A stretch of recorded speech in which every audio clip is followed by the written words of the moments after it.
السلام علیکم۔ ایک بوڑھی عورت بادشاہ کے محل میں کام کرتی تھی۔ وہ صفائی ستھرائی کے کام پر مامور تھی اور اس کی جوانی اسی دھندے میں گزر گئی تھی۔ وہ اپنے کام میں ماہر تھی کیونکہ اپنی محنت اور صفائی ستھرائی کے ہنر سے محل کو چار چاند لگا دیتی تھی۔ بادشاہ اور شہزادی اس پر اعتماد کرتے تھے کیونکہ وہ دیانتداری سے اپنے فرائض سر انجام دیتی تھی۔ اس نے غریب ہو کر بھی کبھی بے ایمانی اور دھوکہ بازی نہیں کی تھی۔ ایک روز اس بڑھیا کی طبیعت خراب ہو گئی اور وہ کام پر نہ جا سکی۔ اس نے اپنے نوجوان بیٹے کو کہا کہ وہ اس کی جگہ محل میں کام پر جائے اور صفائی کر کے آئے۔ نوجوان بیٹا محل جا پہنچا اور اپنے کام میں لگ گیا۔ ماں کی طرح وہ بھی ایک محنتی نوجوان تھا۔ وہ محل کے اندرونی حصے میں کام کر رہا تھا کہ اچانک اس کی نظر بادشاہ کی نوجوان خوبصورت بیٹی پر پڑی جو ابھی نہا کر حمام سے نکلی تھی، اور اس کے کھلے گیلے بالوں نے اسے اور بھی حسین بنا دیا تھا۔ شہزادی حمام سے نکلی اور جلد ہی اپنے کمرے میں داخل ہو گئی۔ چند سیکنڈ کی جھلک نے اس نوجوان کو دیوانہ کر دیا اور وہ شہزادی کو قریب سے جی بھر کر دیکھنا چاہتا تھا، لیکن اسے پھر یہ موقع میسر نہ آیا۔ وہ گھر آیا تو ماں سے کہنے لگا، ماں، میں خوبصورت شہزادی کو جی بھر کر قریب سے دیکھنا چاہتا ہوں۔ وہ حسن کی دیوی انسان نہیں، کوئی پری معلوم ہوتی ہے۔ اس سلسلے میں میری مدد کرو۔ ماں نے اسے ڈانٹ دیا کہ کیا پاگلوں والی باتیں کرتے ہو، کہاں ہم اور کہاں وہ شہزادی۔ کسی مرد کا شہزادی کو دیکھنا بھی جرم ہے۔ شکر کرو تم بچ گئے، اگر بادشاہ کو پتہ چل جاتا تو تمہاری گردن اڑا دیتا۔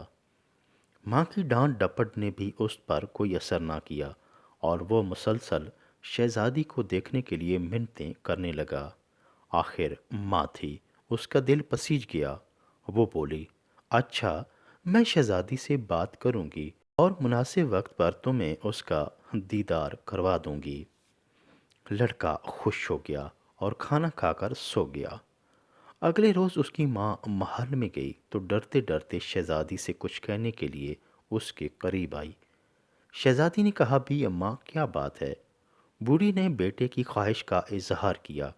رحم دل شہزادی بولی، بھی اماں، تمہارے بیٹے کے لیے میں یہ کام کر سکتی ہوں، مگر تجھے معلوم ہے کہ مجھے محل سے باہر نکلنے کی اجازت نہیں ہے، اور محل کے اندر میرے کمرے تک اسے آنے کوئی نہیں دے گا۔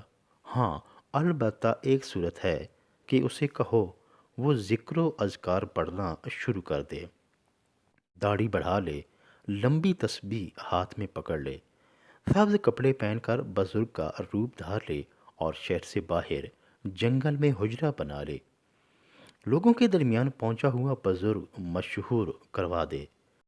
یوں میرے بابا بادشاہ سلامت مجھے بزرگ کی زیارت کے لیے جانے کی اجازت دے دیں گے۔ اس طرح وہ جی بھر کر میرا دیدار کر لے گا۔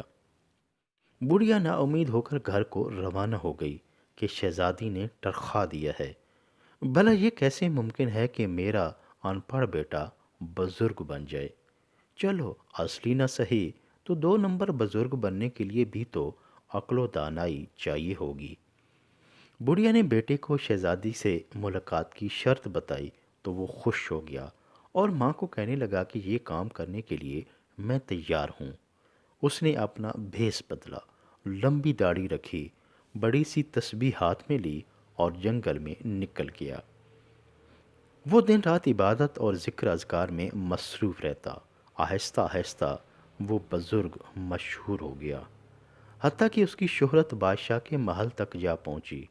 بادشاہ اگلے روز خود بزرگ کی زیارت کے لیے جنگل جا پہنچا اور اس سے بہت متاثر ہوا۔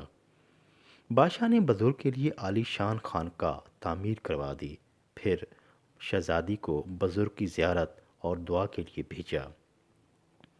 شہزادی نے اس بوڑھی عورت کو ساتھ لیا اور شاہی سواری پر سوار ہو کر کنیزوں اور خادموں کے ساتھ بزرگ کی خانقاہ میں جا پہنچی۔ وہ بزرگ کی زیارت کرنے لگی، لیکن بزرگ مسلسل ذکر میں مشغول رہا اور آنکھ اٹھا کر بھی حسین و جمیل شہزادی کی طرف نہ دیکھا۔ شہزادی بہت حیران ہوئی اور بڑھیا سے کہنے لگی، کیا ہو گیا تمہارے بیٹے کو؟ وہ تو میری طرف دیکھ ہی نہیں رہا۔ میں نے اپنا سراپا حسن اس کے سامنے کر دیا مگر اس نے کوئی توجہ ہی نہیں دی۔ بڑھیا بھی حیران ہوئی اور بیٹے کے قریب گئی۔ وہ بیٹے کو کہنے لگی، تمہارے خوابوں کی شہزادی جس کی ایک جھلک دیکھنے کے لیے تم تڑپ رہے تھے، آج خود چل کر تمہارے پاس آئی ہے۔ اب جی بھر کر اس کے حسن کا دیدار کرو۔ ماں کی بات سن کر بیٹا بولا، ماں مجھے اب حسین و جمیل شہزادی کی کوئی طلب نہیں رہی، اسے کہو واپس چلی جائے۔ میں نے جس ذات سے لو لگائی ہے اب اس کے سوا مجھے کسی انسان کی خواہش نہیں ہے۔ بزرگ بیٹے کی بات سن کر بوڑھی پہلے تو بہت حیران ہوئی اور پھر اس تبدیلی پر مسرت کا اظہار کیا کہ بیٹا دنیا داری کو ترک کر کے قرب الہی حاصل کرنے میں کامیاب ہو گیا ہے۔ سچ کہتے ہیں کہ انسان کوشش کرے تو رب کو بھی پا لیتا ہے۔